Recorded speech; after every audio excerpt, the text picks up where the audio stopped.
সিদ্ধান্ত হয়ে গেছে, চিঠি জমা পড়ে গেছে। চলুন, কি হলো চিঠিতে? পার্টি অফিস খোলা হবে, অফিস খোলা হবে।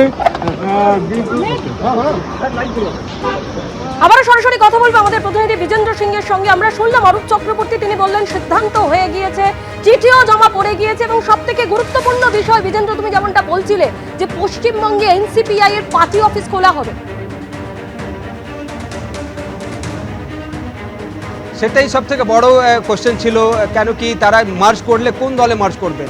যেমনি আম আদমি পার্টির ক্ষেত্রে আমরা দেখেছিলাম রাজ্যসভার 2/3 এমপিরা গিয়ে বিজেপি থেকে মার্চ করেছিলেন।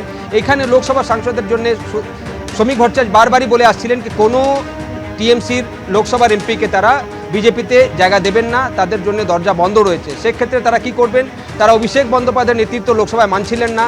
তারা একটা বিকল্প নিয়ে এসেছিলেন, তারা একটা পৃথক ব্লক হিসেবে তৈরি করে লোকসভায় বসবেন, তারা নিজের দলনেতা বাছাই করবেন, চিফ হুইপ বাছাই করবেন এবং ডেপুটি লিডার তাদের হবেন। কিন্তু সেই পথে না গিয়ে যখন বিজেপিকে, যখন টিএমসি বারবার চ্যালেঞ্জ করছিল, অভিষেকপন্থী টিএমসি নেতারা যখন চ্যালেঞ্জ করছিলেন কি এইভাবে হয় না, অ্যান্টি ডিফেকশন লয়ে তারা অভিযোগ জমা করবেন এবং স্পিকারের কাছে আজকে জমাও দিয়ে গেছেন তারা চিঠি, তারা কোর্টে যাবেন, এই কথাও তারা বলছিলেন। তারপরে সারপ্রাইজ, এটা যা বলে না চমকের পর চমক, একটা লাস্ট চমক আমরা দেখলাম কি তারা দলকে মার্জ করছেন। তারা যা বিদ্রোহী ফ্যাকশন রয়েছে তাদের কাছে 2/3 নম্বর রয়েছে, যেটা লোকসভায় রাজ্যসভায় দেখা গেছিল আম আদমি পার্টির ক্ষেত্রে তারা বিজেপিতে মার্জ করেছিল রাঘব চাড্ডার নেতৃত্বে। এখানে দেখা যাচ্ছে কি যারা 2/3 লোকসভা এমপি রয়েছেন টিএমসির, তারা একটা অন্য দলের সঙ্গে মার্জ করতে চলেছেন এবং সেই দল কিন্তু এই মুহূর্তে হয়তো ইন্ডিয়াতে থাকতে পারে, কিন্তু এই দল এরম দল নয় যারা পশ্চিমবঙ্গে খুব বেশি পরিচিতি রয়েছে।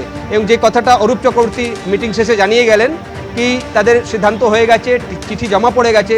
যখন আমি জিজ্ঞেস করলাম কি সিদ্ধান্ত কী হয়েছে দাদা একটু বলুন, তখন বলছেন কি পশ্চিমবঙ্গে বিভিন্ন জায়গায় কার্যালয় খোলা হবে, অর্থাৎ একটা এরম পার্টি যেখানে প্রত্যেক জেলাতে বা রাজ্যে হয়তো পার্টি অফিস নেই সেটা তারা খুলবেন। তবে তিনি বেরিয়ে গেছেন মিটিংয়ের পর, এখনও বাকি সাংসদরা সবাই এখনও রয়েছেন 20 নম্বর আকবর রোডে স্পিকারের সঙ্গে তারা বসে রয়েছেন। তারা হয়তো সৌজন্য বিনিময় এখন বা অন্যান্য কথাগুলো চলছে।